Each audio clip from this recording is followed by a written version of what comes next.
Bonjour, je suis Clément Perrotte, je suis enseignant en primaire dans le Val-de-Marne. J'ai 20 ans d'ancienneté maintenant et je touche actuellement un salaire de 2 469 € par mois. Et je vais lister toutes les dépenses que j'effectue sur un mois. J'ai d'abord le remboursement du prêt d'appartement, 672 € par mois. Ensuite les charges, environ 350 €. La facture Total Énergie pour l'électricité, 31 €. L'assurance, alors à la fois maison, civile et voiture, 120 €. 133 € d'impôts fonciers. Alors la télévision, internet, j'ai 50 € pour Orange, 20 € d'Amazon Prime, 13 € pour Deezer, 1 € pour le cloud et j'ai une cotisation à mon syndicat enseignant de 22 €. Et enfin, j'ajoute environ 150 € pour 2 pleins par mois, un coiffeur à 20 € par mois et il me reste environ 400 € minimum pour faire les courses dans un centre commercial.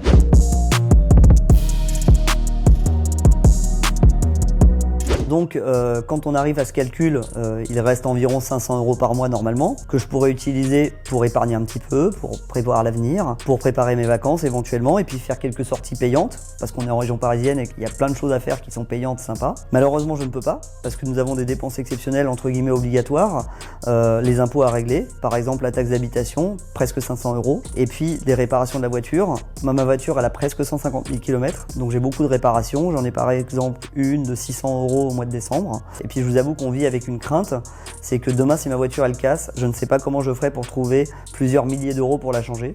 Et dans notre résidence on a le ravalement à faire et clairement c'est une dépense de plusieurs milliers d'euros que je n'ai pas pu faire pour l'instant et j'ai des relances de la part du syndic. 2 fois 1240 €, ce qui fait 2480 €. Et il y a aussi 500 € de travaux pour une réfection d'un mur. Donc actuellement, je dois 2 900 € à mon syndic de copropriété. Et je le vis très mal parce que c'est la première fois de ma vie que je me retrouve avec des dettes sur des charges de copropriété. J'ai la chance d'avoir ma mère pas très loin de chez moi. Et donc c'est vrai que régulièrement, je mange avec elle.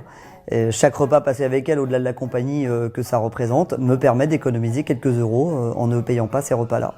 En fait, ce qui est difficile, c'est que même si je sais que je peux compter sur ma mère pour m'aider financièrement en cas de gros coup dur ou ne serait-ce que pour me payer quelques repas, ce qui me fait faire des économies, c'est difficile à accepter de se dire qu'à 40 ans, on n'est pas autonome financièrement. Et encore une fois, quand j'ai choisi d'être professeur des écoles, jamais je m'étais imaginé ça à 40 ans. Le souci, c'est que on a eu quelques hausses de salaire et il y a un travail sur la revalorisation des salaires des professeurs en ce moment. Et donc, ça aurait dû normalement nous donner de l'espoir. Moi, j'avais espoir que peut-être mon quotidien s'arrangerait et que je pourrais de nouveau épargner et profiter davantage. Et en fait, là, je me rends compte que l'année 2023, elle est finie.